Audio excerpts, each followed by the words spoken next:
तो यहाँ पर इस मिक्सचर को मैंने एक प्लेट में निकाल दिया है क्योंकि मुझे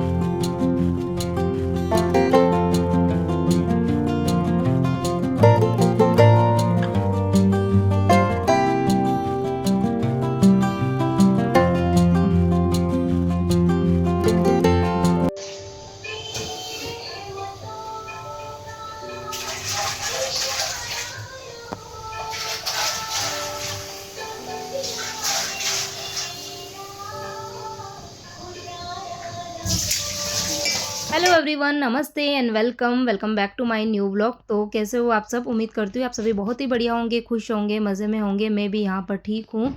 तो आप सभी का वेलकम है मेरे नए व्लॉग में। तो आज के व्लॉग की शुरुआत हो रही है सुबह की 8 बजे से। तो आज खैर मैं तो उठ गई थी जल्दी ही, टाइम से उठ गई थी। आज तो मतलब 2-3 दिन हो गए ना कि मैं लेट लेट उठ रही थी, लेकिन आज मैं थोड़ा सा टाइम से उठ गई थी। और सुबह-सुबह टाइम से उठ जाओ ना, और दिन की शुरुआत यदि हमारी बहुत अच्छे से हो जाती है तो फिर पूरा दिन बहुत अच्छे से निकलता है, ये मेरा मानना है। तो आज का व्लॉग जो है वो उन लेडीज़ के लिए या उनके लिए बहुत ज़्यादा यूज़फुल रहेगा जिन्हें शायद ये पता नहीं है कि हमें सुबह अपने दिन की शुरुआत कैसे करनी है। क्या उठते से ही हमें खाना-पीना चाहिए, क्या काम जो है वो हम मतलब करें या किस तरीके से हमने हमारे घर की काम की शुरुआत करें ताकि हमारे काम जो है वो टाइम से हो जाए और दिन जो है वो हमारा बहुत ज़्यादा प्रोडक्टिव निकले। तो यहाँ पर चलिए हो क्या रहा है पहले बता देती हूँ। तो मैं तो उठ गई थी जल्दी ही, लेकिन सुबह-सुबह उठ के आज मैंने चाय नहीं पी थी क्योंकि आज मैंने बहुत अच्छे से एक्सरसाइज़ करी थी। वीडियो आज मैंने कुछ भी शूट नहीं किया था क्योंकि आज पता नहीं जैसे उठी हुई ना तो उठते से ही मतलब नींद पूरी हो गई थी। तो सबसे पहली बात तो ये है कि नींद अगर हमारी अच्छे से पूरी हो जाती है ना, तो फिर हम सुबह जल्दी भी उठते हैं ना तो बहुत फ्रेश माइंड होता है, बहुत एनर्जी अपने आप में रहती है। तो नींद पूरी करना बहुत ज़रूरी है, उसके लिए हमें टाइम से सोना पड़ता है। तो नींद अच्छे से पूरी हो गई थी तो सुबह मैं उठी थी 6:30 बजे के करीब, और उठ के फिर मैंने 1 ग्लास भर के गर्म पानी पिया क्योंकि मौसम ठंडा है ना, तभी ठंड मतलब गर्म पानी पीने का मन होता है। तो मैंने 1 ग्लास भर के गर्म पानी पिया और उसके बाद में पूरे घर के अंदर एक बार का थोड़ा बहुत झाड़ू मैंने निकाल दिया था। और फिर मैंने करी थी एक्सरसाइज़ करीबन आज पौना घंटा। और एक्सरसाइज़ में मतलब थोड़ी देर मैंने जो कार्डियो एक्सरसाइज होती है वो करी थी टीवी में देख के, और कुछ देर मैंने योगा करा था। योगा खैर मुझे बहुत ज़्यादा नहीं आता है, लेकिन प्राणायाम हो गया, अनुलोम-विलोम हो गया, ये तो मतलब बचपन से ही मतलब देखते हुए आ रहे हैं, सुनते हुए आ रहे हैं ना, तो ये आ जाता है करने में, तो ये मैंने किया था। तो करीबन पौना घंटा एक्सरसाइज करी थी और उसके बाद में फिर जब एक्सरसाइज करते हैं तो फिर प्यास लग जाती है, तो 1 ग्लास भर के मैंने पानी और पिया। तो यूँ ऐसा करके ना मतलब 3 से 4 ग्लास पानी जो था वो मैंने 8 बजे से पहले पी लिया था। और फिर मैंने सबको उठाया और उठाने के बाद में अब मैं लग पड़ी हूँ काम में। तो चाय एक तरफ मैंने दूध रखा था, दूसरी तरफ चाय रखी थी, बच्चों के लिए दूध बनाया, हमारे लिए चाय बनाई थी। और कल का व्लॉग आपने देखा होगा तो मैंने इडली बनाई थी, एक्स्ट्रा एक बैच बनाया था क्योंकि मुझे फ्राइड इडली बनानी थी क्योंकि बच्चों को बहुत पसंद है। तो सुबह का नाश्ता जो था वो हमारा फ्राइड इडली हो गया और अच्छा भरपेट नाश्ता हो गया था। तो आज लंच थोड़ा सा लेट बनेगा और अब मुझे करने थे बाकी घर के ढेर सारे काम, मतलब कि झाड़ू, पोछा, किचन की सफाई, बर्तन, कपड़े, मतलब सारे काम करने हैं। तो मैंने सोचा कि चलो ये सारे काम हो जाएँगे और तब तक अपने बालों में आज मैं लगा देती हूँ ये हेयर पैक। बहुत दिन से लगाया नहीं, शादी में गई थी उसके पहले मैंने मेहंदी लगाई थी और पैक लगाया था, उसके बाद से ना कुछ भी केयर नहीं हो पाई है। और अभी बारिश हो रही है तो बारिश की वजह से जैसे बालों में है ना इचिंग सी हो रही है, तो मैंने सोचा कि चलो आज ये पैक बना देती हूँ। तो इसके लिए मैंने ना कढ़ाई के अंदर 2 ग्लास भर के पानी डाला था, 1 चम्मच मेथी दाना डाला था और 1 चम्मच मैंने फ्लैक्स सीड्स डाले थे और 10-15 मैंने करी पत्ते डाले थे और उसको मैंने उबलने के लिए छोड़ दिया। और वो उबल रहा है और यहाँ पर मुझे दही भी जमाना है, तो आजकल मैं दही सुबह-सुबह ही जमने के लिए रख देती हूँ ताकि रात तक वो अच्छे से जम जाता है। तो दूध थोड़ा-सा ज़्यादा गर्म हो गया था तो उसको मैं ठंडा करूँगी, उसके बाद में उसमें मैं वो डालूँगी दही। और ये रोटियाँ जो है इसका मुझे बनाना है पापड़। ये रोटी भी मैंने एक्स्ट्रा रात को बना के रखी थी, ये सब मैंने आपको प्रीवियस व्लॉग में बता दिया था।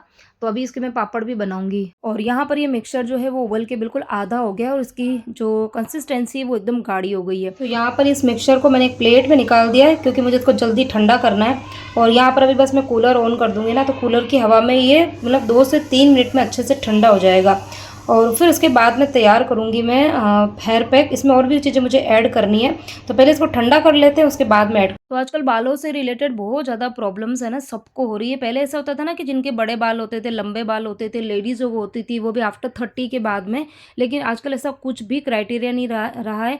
मतलब बच्चों को भी आजकल हेयर फॉल की शिकायत हो गई है और डैंड्रफ तो एकदम कॉमन सी प्रॉब्लम हो गई है। तो बहुत सारे इसके रीज़न्स हो जाते हैं, मतलब खान-पीन जो है वो भी एक बड़ा रीज़न है, और उसके अलावा बालों की अच्छे से हम केयर नहीं करते हैं, बालों में तेल नहीं लगा रहे हैं, और इसके अलावा भी जैसे आजकल बाहर पॉल्यूशन वगैरह बहुत ज़्यादा है, तो ऐसे में फिर हमें अपने बालों की ना एक्स्ट्रा केयर करनी होती है। तो इसीलिए मैं ना बाहर के जो ये केमिकल जो वाले जो चीज़ें होती हैं ना, प्रोडक्ट होते हैं, उनका कम से कम यूज़ करती हूँ, क्योंकि एक तो वो महँगे आते हैं, और प्लस ये कि एक बार हम हिम्मत करके खरीद के लेके आ भी जाए ना, लेकिन फिर दोबारा ना उनको लाने की हिम्मत नहीं होती है। और जैसे कि हम तो देखो मिडिल क्लास लोग हैं सभी, जैसे कि मेरे जो व्लॉग्स वगैरह देखते हैं ना, तो वो इन चीज़ बातों से रिलेट भी कर पा रहे होंगे कि जैसे एक सिंपल सा हम कंडीशनर की भी बात करें, कोई भी ब्रांड का यदि हम कंडीशनर लेके आते हैं ना, तो उसको हम है ना डेली यूज़ में नहीं लेंगे। हमारा क्या रहेगा कि जैसे कहीं शादी फंक्शन में जाना है, किसी प्रोग्राम में जाना है ना, तभी हम इसका यूज़ करेंगे, जबकि कंडीशनर लगाना कोई बहुत बड़ी बात नहीं है। लेकिन ये हमारी एक थोड़ा सा मतलब एक कह सकते हैं कि मेंटली हम इस तरीके से प्रिपेयर नहीं है कि हम अपनी जो हेल्थ है या अपनी पर्सनल जो भी चीज़ें उस पर अच्छे से केयर कर पाएँ। लेकिन हाँ, ये कर सकते हैं कि हम घर पे ही कोई ना कोई ऐसी चीज़ें या होम रेमेडीज़ जो है वो करते रहें, ताकि हमको बाहर के महँगे प्रोडक्ट लाने ही ना पड़े, और फिर है ना पार्लर वगैरह जाके और हज़ारों रुपए बर्बाद करना, और ये भी पॉसिबल नहीं हो पाता है। इतनी मेरे अंदर तो हिम्मत नहीं है, तो मैं ना कुछ घर पे ही करती रहती हूँ। तो आज जो मैं ये फेस नहीं, हेयर पैक जो बना रही हूँ ना, वो इतना सही है, मतलब इतना अच्छा है, आपके बाल जो है वो शाइन तो होंगे ही, इसके अलावा बहुत ज़्यादा आपके बाल, मतलब अगर हेयर फॉल हो रहा है और या फिर है ना डैंड्रफ की शिकायत आपको है ना, तो उन सब में आपको फ़ायदा मिलेगा। और बाल जो है ना, अगर आपके बहुत रफ़ रहते हैं ना एकदम, मतलब उसमें बालों में उलझने रहती है, तो एकदम स्ट्रेट भी हो जाएँगे बाल, इतने मतलब सिल्की स्मूथ और स्ट्रेट बाल हो जाएँगे इस पैक से। लेकिन हाँ, इसका यूज़ जो है वो आपको करते रहना पड़ेगा, 1 या 2 बार में आपको रिज़ल्ट नहीं मिलेंगे। और यहाँ देखो मैंने रोटी के पापड़ जो है वो बना के रेडी कर दिए हैं। तो कुछ नहीं है, खाली रोटी जो थी वो मैंने 1 दिन पहले बनाई थी, और पूरी रात भर मैंने रोटी को है ना ऐसे खुला ही रखा था। खाली एक पतला सा कपड़ा जो था वो उस पे डाल दिया था, ताकि कोई भी मतलब मक्खी मच्छर ऊपर ना बैठे, और वो रोटियाँ जो थी वो सूख गई थी, और उसके बाद में उसको मैंने एकदम गरम तेल में फ्राई कर दिया। तो मेरे बच्चों को ये रोटी के पापड़ बहुत पसंद है। कल के व्लॉग में मुझे स्पेशली बोला था कि रोटी के पापड़ आप कैसे बनाते हो, ज़रूर बताना। तो बहुत ही सिंपल तरीका है। और बहुत सारे लोग तो ना रोटी, मतलब जो फ्रेश रोटी होती है ना, उसको कैंची से कट कर देते हैं, मतलब जैसे ये होते हैं ना अपने गाठिए वगैरह, उस शेप में, और वैसे भी वो फ्राई करते हैं, लेकिन मुझे कैंची से कट करना और ये सब सही नहीं लगता है रोटी को। तो इसीलिए मैं इस तरीके से पूरी पूरी रोटी ही फ्राई कर देती हूँ, और बड़ी अच्छी लगती है। और उसके ऊपर मैंने थोड़ा सा मसाला स्प्रिंकल कर दिया, और उसको बस डब्बे में भर के रख दिया है। तो बच्चों को जब भूख लगेगी, कुछ खाने का मन होगा, तो बच्चे लेके खा लेंगे। अब चलिए आ जाते हैं हमारे हेयर मास्क की ओर। तो यहाँ पर ये अच्छे से ठंडा भी हो गया था, और देखो कितना गाढ़ा-गाढ़ा हो गया, एकदम जेली के जैसा, क्योंकि इसमें हमने फ्लैक्स सीड्स डाले हैं ना। तो फ्लैक्स सीड जो होते हैं वो मतलब आपके ना पेट के लिए भी बहुत अच्छे हैं, बालों के लिए भी अच्छे हैं। एज़ अ माउथ फ्रेशनर उसको खाना चाहिए। बाज़ार में मतलब ये ना रोस्टेड भी मिल जाते हैं और कच्चे भी मिलते हैं। तो अगर कच्चे हैं तो आप घर पे भी उसको कढ़ाई में ज़रा-सा मतलब तेल या फिर बिना तेल के भी उसको डाल के आप रोस्ट करेंगे ना, तो अच्छे से रोस्ट हो जाते हैं।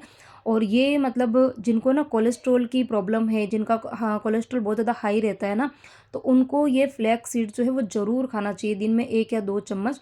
और यदि आप लोग को खाना पसंद नहीं है, तो आप जब आटा वगैरह पिसवाते हो, गेहूँ पिसवाते हो ना, तो गेहूँ के अंदर आप इसको मिक्स करके और पिसवा सकते हो। तो इस तरीके से भी आप है ना ये फ्लैक्स सीड्स जो है वो खा सकते हो। तो ये है कि अगर हमें अपने बाल अच्छे चाहिए, हमें अपनी स्किन अच्छी चाहिए, तो सिर्फ़ ऊपर से ही अगर आप लिपापोती करोगे तो कुछ नहीं होने वाला है। आपको अपनी बॉडी को अंदर से भी अच्छा रखना पड़ेगा। तो इसके लिए आपको अच्छा और हेल्दी खाना खाना पड़ेगा। तो इस तरीके से मैं कुछ ना कुछ करती रहती हूँ। और यहाँ पर देखो इसको मैं कपड़े से छान रही हूँ, क्योंकि इसमें मैंने मेथी दाने डाले हैं ना, तो मेथी दाने को पीसने के बाद में उसके जो छिलके होते हैं ना, वो निकालने बहुत ज़रूरी है। और यदि मैं सिंपल चाय की जो छन्नी होती है ना, उससे अगर मैं छानती ना, तो वो छिलके पूरी तरीके से नहीं निकलते थे, और फिर मैं अगर उसको बालों में लगाती तो वो छिलके बालों में चिपक जाते हैं। तो ऐसा मेरे साथ में पहले एक बार हो चुका है, तो इसलिए मैं कपड़े से छानती हूँ, बहुत ईज़िली छन जाते हैं। और यहाँ पर आप इसकी कंसिस्टेंसी देख लो, एकदम गाढ़ी-गाढ़ी सी हो गई है। अब मैंने अगेन जो मिक्सी का जार था उसको धो के और उसी के अंदर ये मिक्सचर डाल दिया है, और आधी कटोरी जितना मैंने एलोवेरा जेल जो है ना वो डाला है। ये घर का ही बना हुआ जेल है, मतलब बाहर जो प्लांट लग रहा है ना वहीं से मैंने कल पत्तियाँ तोड़ी थी 3-4, और 4 पत्तियों का मैंने ये पल्प निकाला था। तो घर में एलोवेरा अगर लगा के रखते हैं ना तो बहुत फ़ायदे हैं। जब भी आपको यूज़ करना है ना तो आपको इधर उधर देखना नहीं पड़ता है या ख़रीदना नहीं पड़ता है, बस वहाँ से पत्ती तोड़ो और काम में ले लो। लेकिन हाँ, तुरंत पत्ती तोड़ के और आपको उसका यूज़ नहीं करना है। करीबन आधे 1 घंटे का गैप होना चाहिए। और अब उसके बाद में इस मिक्सचर में मैंने डाला है दही, क्योंकि दही जो है ना वो हमारे बालों को अच्छे से रिपेयर करेगा। तो यहाँ पर मैंने 1 डेढ़ चम्मच भर के दही डाल दिया। अब इसको अच्छे से हिला देंगे और यहाँ पर हमारा ये सुपर हेयर मास्क बनकर रेडी हो चुका है।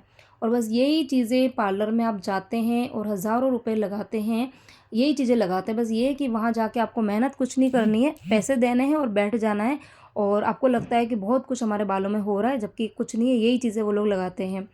बस आप ये कि इन चीज़ों को महीने में 2 बार 3 बार आप ट्राई करो तो आपके बाल वैसे भी बहुत अच्छे हो जाएंगे। और अब मैं आपको बताऊंगी कि इसको बालों में आपको लगाना कैसे है। अभी 1-2 दिन पहले ही मुझे कमेंट आया था कि अपने खुद के बालों में मेहंदी जो है वो हम कैसे लगाएं। बहुत दिक्कत होती है खुद के बालों में मेहंदी लगाना या कोई भी पैक लगाना। पैक तो खैर हम लगा देंगे, लेकिन मेहंदी लगाने में दिक्कत होती है, क्योंकि आगे के बाल तुमको दिख जाते हैं लेकिन पीछे के बालों में पता नहीं चल पाता है कि मेहंदी अच्छे से लग रही कि नहीं लग रही है। तो मैं क्या करती हूँ, जैसे अभी मैं हेयर पैक लगा रही हूँ ना तो बिल्कुल उसी तरीके से लगा रही हूँ जैसे कि मैं मेहंदी अप्लाई करती हूँ, ताकि मैं आप लोगों को बता सकूँ। तो जो मेरे वाइट बाल है ना वो आगे की तरफ ही ज़्यादा है, एक तो फ्रंट लाइन पर, और जहाँ पे हम बीच में मांग निकालते हैं ना वहाँ पर ज़्यादा नहीं है, मतलब कम है, लेकिन हाँ है तो वहीं पर है। तो इसीलिए मैं सबसे पहले तो आगे आगे कवर करती हूँ। मेहंदी भी लगाती हूँ ना तो मतलब बिल्कुल थोड़े थोड़े से बाल लेती जाती हूँ, पार्टीशन करती जाती हूँ। एक हाथ से पार्टीशन करूँ और दूसरे हाथ से मैं लगाती जा रही हूँ, तो इसी तरीके से मेहंदी लगाती हूँ। तो सबसे पहले आगे आगे के जो बाल होते हैं ना वो बिल्कुल अच्छे से कवर कर देती हूँ मेहंदी से। और फिर उसके बाद में पीछे के बाल यदि आपके कितने भी लंबे हैं ना तब भी आप लगा सकते हैं। तो उसके लिए मैं क्या करती हूँ, पीछे के जो बाल है ना उसको 2 पार्ट्स में डिवाइड कर देती हूँ, मतलब बीच में एक मांग निकाल देती हूँ। ये देखो अभी मैं निकाल रही हूँ ना, बिल्कुल इस तरीके से। अब उसके बाद में क्या करना है कि दोनों तरफ से थोड़े थोड़े से बाल आपको लेते जाना है। जैसे अभी मैं एक तरफ से ले रही हूँ, और बिल्कुल देखो इस तरीके से मेहंदी भी लगाते हैं ना तो हाथ से ही मैं लगाती हूँ, मतलब ब्रश वगैरह इसलिए मैं नहीं लेती हूँ क्योंकि अच्छे से लग जाती है हाथों से मेहंदी। और फिर है ना पूरे बालों में अच्छे से कवर करके, और जैसे हम जूड़ा बनाते हैं ना मैं ऊपर की तरफ मैं जूड़ा बनाती जा रही हूँ। तो एक बार लेफ़्ट साइड से लिए थोड़े से बाल और दूसरी बार मैंने राइट साइड से लिए। तो इस तरीके से ऑल्टरनेट ऑल्टरनेट मतलब लेफ़्ट और राइट थोड़े थोड़े से बाल लेते जाना है, और ऊपर की तरफ आपको उसको सर्कल बनाते जाना है, मतलब कि जूड़ा बनाते जाना है। तो इस तरीके से जूड़ा जो है वो बहुत अच्छे से बन जाएगा, एकदम टाइट जूड़ा भी बन जाएगा। और फिर अगर आपको 4-5 घंटे भी यदि मेहंदी या कोई भी पैक अगर बालों में लगा के रखना है ना तो आपका जूड़ा गिरेगा नहीं। तो ये पूरा हेयर पैक मैंने अच्छे से बालों पर अप्लाई कर दिया है। देखो आगे से लेके पीछे तक कोई भी बाल ये देखो बिल्कुल भी छूटा नहीं है, अच्छे से कवर कर दिया। और मेहंदी भी मैं बिल्कुल इसी तरीके से लगाती हूँ। कल मेरे पास में कमेंट आया था कि अपने खुद के बालों पर मेहंदी कैसे लगाए, तो मैंने सोचा कि चलो इसको इसी तरीके से लगाती हूँ ताकि आप लोगों को मेहंदी कैसे अपने बालों में खुद से लगा सकते हैं ना आपको थोड़ा सा तरीका पता चल जाएगा। तो अगर कितने भी बड़े बाल हो ना बस इसी तरीके से लगाना है। पहले आगे आगे से अच्छे से लगा दो, क्योंकि ज़्यादातर वाइट बाल जो होते हैं ना वो या तो ये फ्रंट लाइन होती है यहाँ पर होते हैं, या फिर ये वाली बीच में जो मांग होती है ना इसके आसपास ही ज़्यादा होते हैं, पीछे की तरफ कम होते हैं। तो इसीलिए सबसे पहले हमको सामने जो दिख रहे हैं ना यहाँ पर अच्छे से मेहंदी लगा देनी है, और उसके बाद में पीछे एक पार्टीशन बना दो, और उसके बाद में थोड़े से बाल ये वाले साइड के लेने हैं, और फिर जूड़े की तरफ ये रोल रोल करते जाना है, और फिर थोड़े से बाल है ना ये वाले साइड में लेना है। मतलब जो हमने पार्टीशन बनाया ना तो लेफ्ट और राइट थोड़ा थोड़ा पार्टीशन लेते जाना है और जूड़ा बना देना है। इससे क्या होता है जूड़ा जो है ना एकदम टाइट बन जाता है। फिर आप 2 घंटे 3 घंटे 4 घंटे 5 घंटे जितनी भी देर मेहंदी को रखना है वो जूड़ा बिल्कुल गिरेगा नहीं। और उसके बाद में आप चाहो तो ऊपर से पॉलीथीन से कवर भी कर सकते हो। हाल फिलहाल मैं कवर करने वाली नहीं हूँ क्योंकि अच्छे से बना है ये जूड़ा मेरा।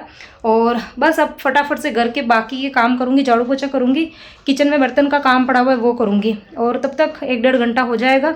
और इतनी ही देर मुझे ये पैक जो है वो बालों के अंदर रखना है, ठीक है। तो बहुत आसान तरीके होते हैं, घर पर भी हम अपने बालों की अपने बॉडी की स्किन की केयर अच्छे से कर सकते हैं। और इसके लिए हमको पार्लर में जाके और हज़ारों रुपए के खर्चे जो है वो करने की ज़रूरत नहीं है। बस आप मेरे ब्लॉग देखते रहिए, कुछ छोटे छोटे से रेमेडीज़ जो है वो मैं आप लोगों के साथ में शेयर करती रहूँगी, जो कि मैं पर्सनली करती हूँ और मुझे उनसे फ़ायदा भी मिला है। ठीक है, तो चलिए लगते हैं काम पर। तो अब बस मैं लग गई हूँ अपने घर के बाकी के काम करने में। तो बालों में बस सबसे पहले हेयर पैक लगा दिया है, तो ये 1 डेढ़ घंटा मुझे घर के काम करने में लगेगा, क्योंकि पूरे घर में झाड़ू निकालना है, पोछा करना है, उसके बाद में किचन की क्लीनिंग, और बर्तन भी बहुत सारे हो गए हैं। तो ये सारा काम करूँगी तो 1.5 घंटा जाएगा, और तब तक ये पैक जो है ना वो भी लगा रहेगा, क्योंकि कुछ भी मतलब बालों में या फेस पे लगा के बैठना मुझे अच्छा नहीं लगता है। तो इसीलिए जब मैं कुछ काम कर रही होती हूँ ना, उस टाइम पे ये लगा के रख देती हूँ। मेहंदी भी लगानी होती है ना, तभी मैं इसी तरीके से लगाती हूँ। तो यही मेरे काम करने के तरीके हैं। और अब चलिए बात कर देते हैं कि सुबह हम काम की शुरुआत करें कैसे। तो जैसे ही आप उठते हो ना, तो उठते से अगर आप मॉर्निंग पर्सन नहीं हो तो आपको उठते से ही काम करने का मन नहीं होगा। तो कोई बात नहीं, काम करने का मन नहीं है तब आराम से चाय पानी आपको जो भी लेना है आप लेके आराम से बैठ जाओ। आधा घंटा 1 घंटा जितनी भी देर आपको बैठना है बैठ जाओ। और बैठने के बाद में जब आप उठते हो ना, तो उसके बाद में आप काम जो है वो बिना रुके, बिना किसी से बात करे हुए और बिना डिस्टर्बेंस के काम करो। उसके बाद आप एक टारगेट लेके चलो कि मुझे 1 घंटे में या 2 घंटे में या 3 घंटे में अपने घर के जो बेसिक वाले काम है, जो रोज़ वाले काम है ना, वो मुझे पूरे करने हैं। और बस उसके बाद में बीच बीच में आप पानी पीते रहिए। और ये कि रात की आपकी नींद पूरी होना बहुत ज़रूरी है। रात की नींद पूरी होगी तो फिर आपके काम जो है वो अच्छे से हो जाएंगे, क्योंकि आप फ्रेश उठोगे।